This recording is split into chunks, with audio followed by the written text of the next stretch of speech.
เอาแล้วก็ก่อนสิไปเบิ่งคลิปนี้เราก็ต้องขอบอกไปก่อนว่าคลิปนี้มันก็บ่ได้มีหยังหลายนะแล้วก็ภาพมันก็อาจจะมัวๆนิดนึงเนาะก็ต้องขออภัยไว้สบายดีทุกคนหรือว่าสินเจ้าเนาะจากเวียดนามการมื้อนี้ก็บ้านพักผ่อนธรรมดามื้อนี้ก็สิมาเลาะก็คือว่านอนมาหลายชั่วโมงแล้วมื้ออาทิตย์มีแต่นอนแล้วก็เลื้องหมดเลยคือว่าสิพากันไปเลาะอยู่ตามทางอยู่เวียดนามมากับไอซีเนี่ยไปดีเนาะครับก็สิพากันไปเลาะเนาะมื้อนี้เนาะเอาไปกันเลยแนะนำซื้อกำลังเริ่มออกจากกีฬาศึกษาเนาะกีฬาศึกษาก็ถือว่าหอพักของนักเรียนเนาะอันนี้นะนักเรียนนักศึกษาเนาะไปแม่ก่อนสิออกไปเฮาเบิ่งสภาพของโรงเรียนเฮา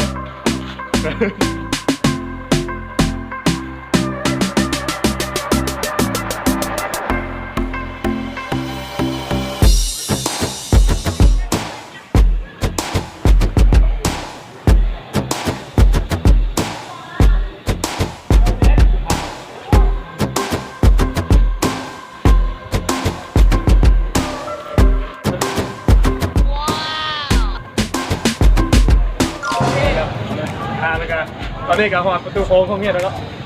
กำลังที่ออกไปย่างไปตามทางนะแต่ว่าผู้จะไปไซน์เนาะเขามาเบิ่งการจราจรของประเทศเวียดนามเนาะในยามแรงๆแบบนี้มันก็จะเป็นอย่างไรเอามาเบิ่งกันเลยเนาะด้านนี้เนาะโอเคมาที่ก็รถถึงยังบ่ไล่ประมาณ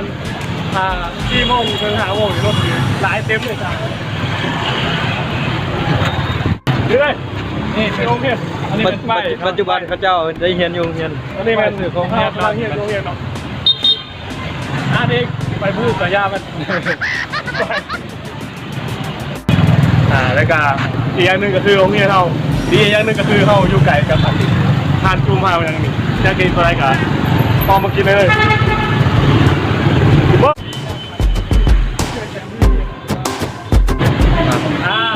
ในการตอนนี้ก็พอทางใหญ่เลยบนทางรถ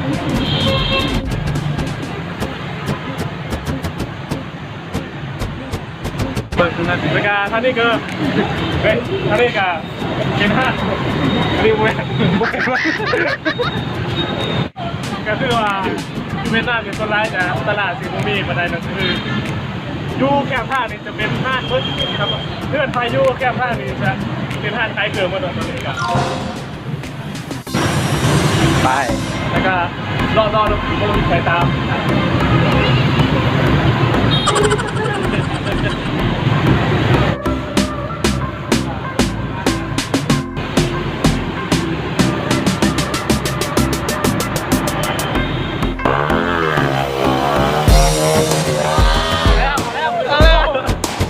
ล้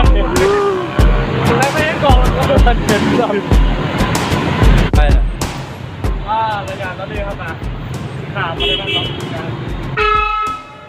สะพานลอยไอ้ปืน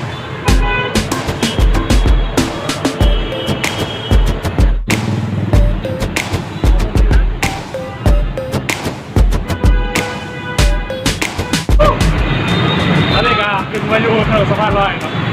มาเศร้ากันหนึ่งการ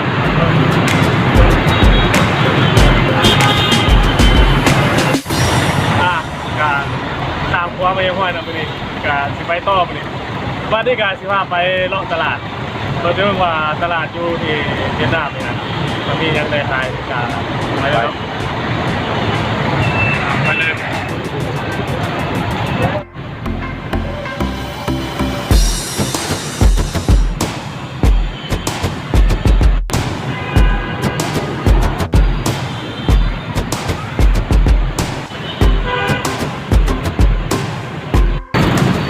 เมื่อชุมพลกล่าวมาตลาด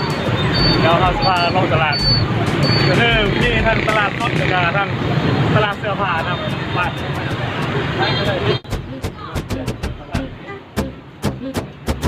ตลาดก็คล้ายๆกับลาว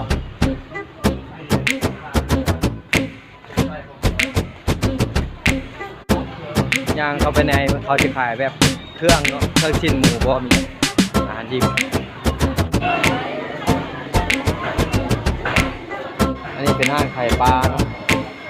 ขอบคุณน้องปลานิลเนาะ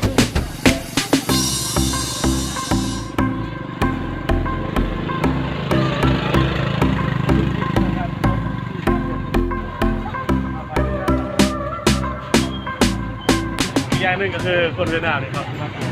จะมีอะไรกินแบบว่าถอดเปลี่ยนถอดว่าอะไร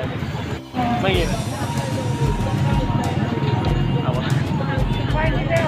อย่า ใช่แม่ถ่ายเราจะไม่ยืดอะไรไอ้จ่าไม่เรา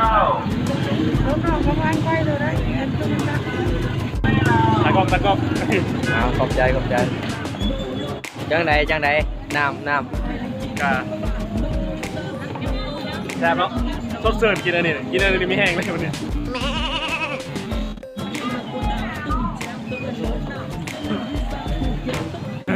แซ่บร้ายเนาะแต่ก็รสชาติที่น้ำถึง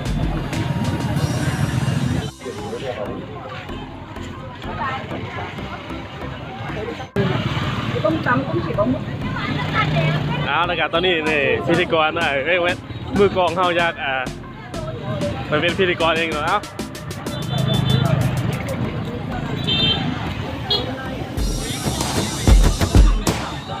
เอาวันนี้เราจะพากันไปซื้อของกินเนาะเขาลองไปกันโดนมาสองคนแหละเขาเสื้อมาหิวตอนหิวแล้วเพื่อนปะ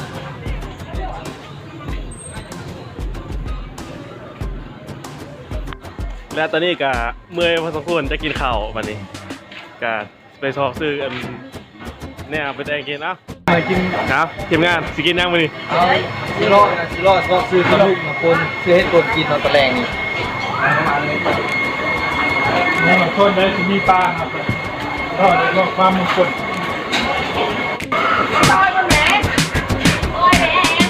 มีปลายัง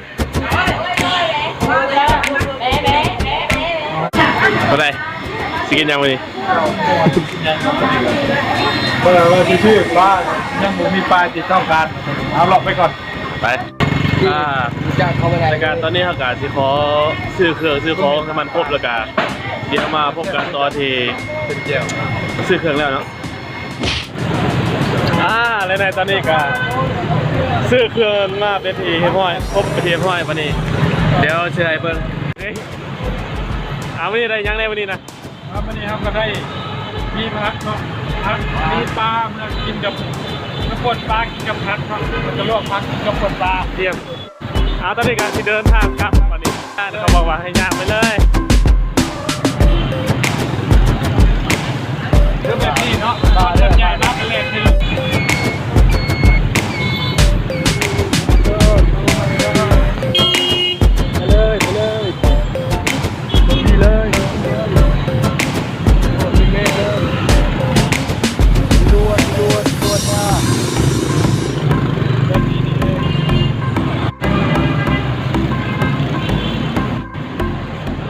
วันนี้ย่างมาเมื่อยมีอะไรอาหารการกินแล้วก็กลับแล้ววันนี้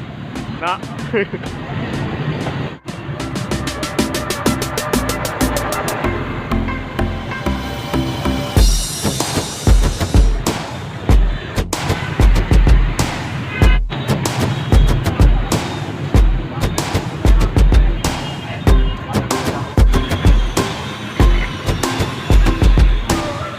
โอเคคลิปนี้ก็น่าสิจบแค่นี้เนาะก็คือไปเที่ยวไปเลาะมาแล้วเมื่อยสมควรวันนี้ก็ต้องขอขอบใจทีครับส่วนแล้วก็ขอลาไปก่อน